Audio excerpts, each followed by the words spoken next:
Before we get into it, today's episode is about physical activity and mental health, so it's a fairly upbeat one.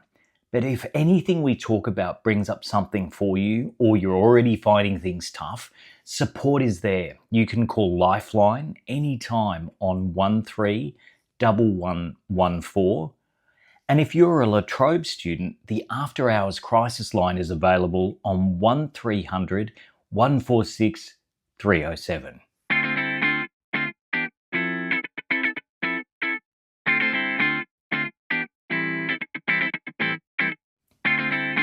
It's good to have you back for another episode of Men's Wellbeing Conversations.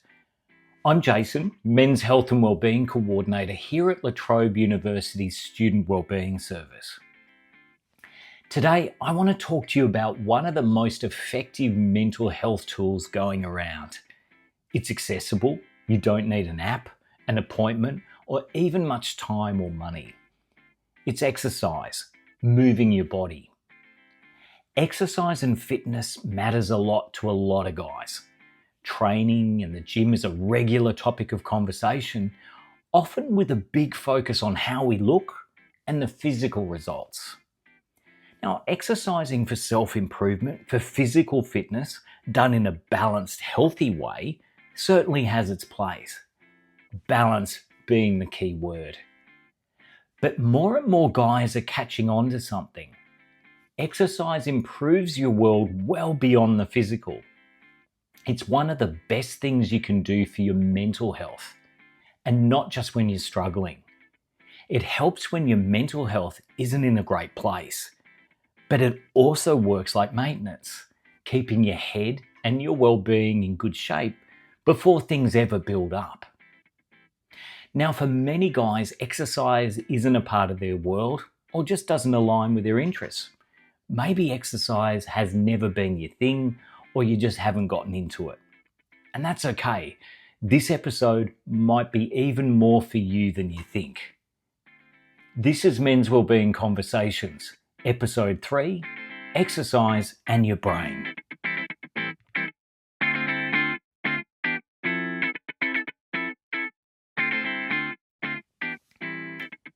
Some quick context. In Australia, 1 in 8 men will experience depression at some point in their lives, and 1 in 5 will experience anxiety. But those figures aren't the whole story. Beyond anything clinical, there are plenty of us navigating everyday stress, deadlines, low energy, and that general flatness that creeps in without you noticing. Here's where exercise earns its place, because it addresses both ends of that spectrum. For anxiety and depression specifically, the research is genuinely strong. A major review led by the University of South Australia, pulling together evidence across more than 1,000 trials, found that physical activity significantly improves symptoms of depression, anxiety, and psychological distress. And according to Exercise and Sports Science Australia, as little as 1 hour of activity a week can help protect against depression developing in the first place. And for everyone else, staying active is one of the most effective ways to maintain your mental well-being when things are already going fine. Here's the encouraging bit. Most of us have room to move here. Only around 1 in 6 Australian men currently hit national activity guidelines, which means if you start doing even a little, you're not behind. You're actually ahead of the curve.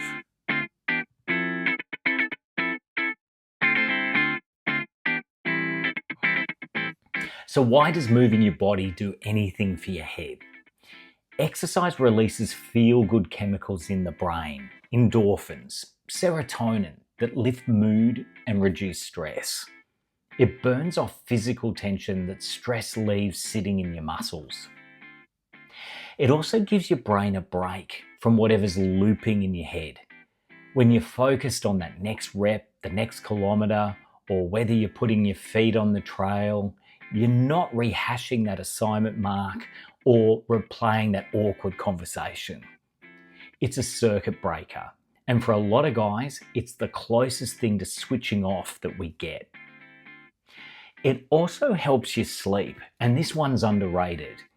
Regular movement makes it easier to fall to sleep and improves the quality of it. And better sleep flows into everything else: mood, focus, energy, patience. Get the sleep piece working, and the rest of your mental health gets easier to manage. It also helps something that psychologists call self-efficacy. Proof to yourself that you can set something and follow through. It gives you evidence. Every session is a small, private win, and those stack up into something that looks a lot like confidence. And then there's the social side. Moving with other people is connection without pressure. A gym session with a mate, a kick of the football, a walking group, even just being a regular face at a same class, it's time with people where activity does the talking.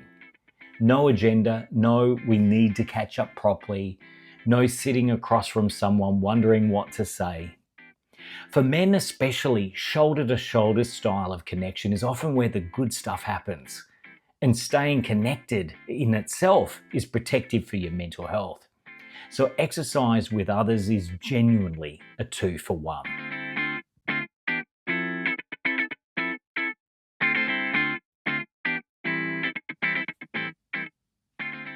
The university context is important to consider here. Around 3 in 4 young Australian guys take part in sport, mostly through local clubs. So for many guys, movement is already baked into how you've related to your fitness and to your mates for some years. But uni has a habit of disrupting that. You move out of home, lose the footy team you grew up with, suddenly you're juggling assignments, work and a share house, and the structure that used to get you moving just isn't there anymore. You didn't decide to stop, it just quietly fell off the list. And here's the loop worth knowing. Low mood makes it harder to get moving, but not moving makes low mood worse. It runs in both directions, which means if you're in a rough patch, just go for a run sounds like useless advice, when actually even a short walk might be one of the most realistic tools you've got.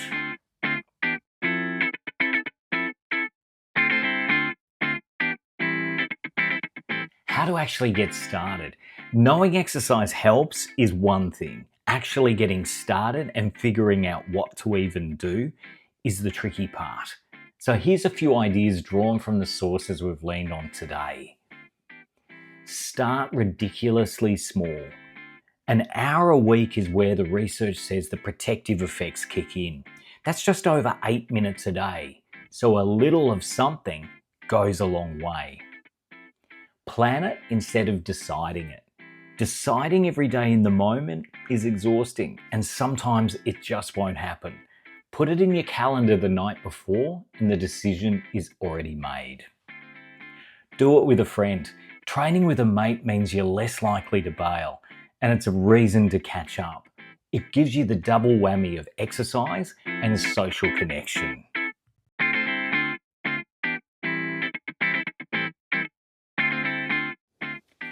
And a word on the gym. If lifting's your thing, then there's some research that might be of interest. A meta-analysis of 33 clinical trials, nearly 1,900 people, found resistance training significantly reduced depressive symptoms.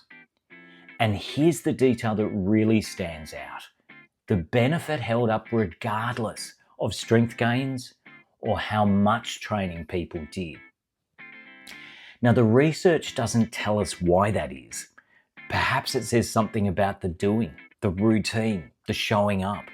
Perhaps it's even the social side. The gym does come with built-in contact, same faces, every week, no organising required. Now, you don't have to be into the gym. You don't need to love sport or be an elite athlete. You just need to move your body in whatever form you'll actually enjoy. I know it gets old being told, go for a walk. I hear this a lot. But a walk genuinely does a lot. The Heart Foundation makes the point that walking, even at low intensity, has real mental health benefits. Free, low risk, and can be done anywhere. Beyond that, what you do is wide open. It can be a social sport, it can be swimming, it can be cycling to uni, climbing, boxing, dancing. Even the incidental stuff adds up, like taking the stairs, the long way round, a few push-ups between study blocks. And at La Trobe, we've got lots of open spaces on all our campuses to walk or run. And why not check out what La Trobe Sport has on offer? The possibilities are endless. Finally, if you're sitting with something heavy, not feeling like yourself, and you'd like some support or to talk something through, for the students of La Trobe University, the Student Wellbeing Service has generalist counselling, as well as specialist programs including LGBTIQ+ counselling, and we also have a men's wellbeing counselling program too. If you're not a student, a chat with your GP can be a first great step to get something moving.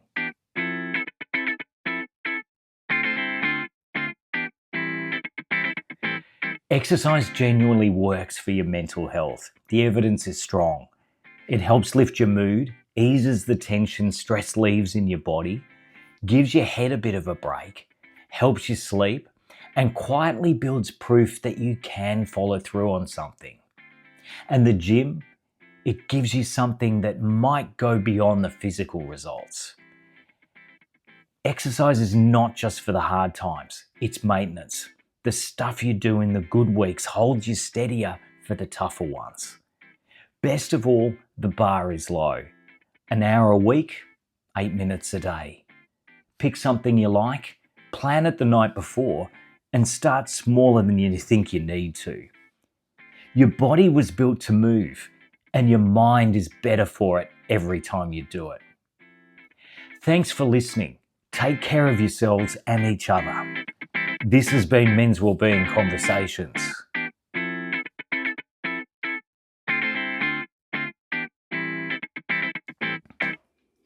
If anything in today's episode has brought something up for you, or you're currently in crisis, please don't sit with this alone. You can contact Lifeline anytime on 131114. If you're a La Trobe University student, the University After Hours Crisis Line is available to you when the wellbeing services are closed. Call 1300 146 307. There's also a list of current supports in the comments section. The content of this podcast is based on published research and information from trusted health organisations. It does not reflect or disclose information about any past or present client of the Student Wellbeing Service or of the host of this podcast. Any resemblance to an individual's circumstances is coincidental. This podcast is for general educational purposes only and is not a substitute for professional psychological support. When starting any new exercise routine, please consult your GP.